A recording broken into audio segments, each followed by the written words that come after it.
বৈষম্যহীন দেশ গড়তে হলে সবার রাজনৈতিক অধিকার আর ভোটের অধিকার নিশ্চিত করলেই হবে না, ভোট প্রয়োগের অধিকারও নিশ্চিত করতে হবে বলে মন্তব্য করেছেন বিএনপির ভারপ্রাপ্ত চেয়ারম্যান তারেক রহমান।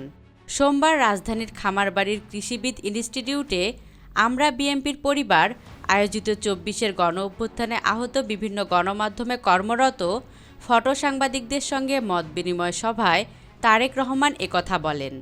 বিএনপির ভারপ্রাপ্ত চেয়ারম্যান বলেন, যে দেশের মধ্যে মানুষের মৌলিক অধিকার থাকবে এমন একটি দেশ মানুষের প্রত্যাশা। সে তার রাজনৈতিক অধিকার পাবে, সেই সঙ্গে তার অর্থনৈতিক স্বাধীনতাও থাকবে।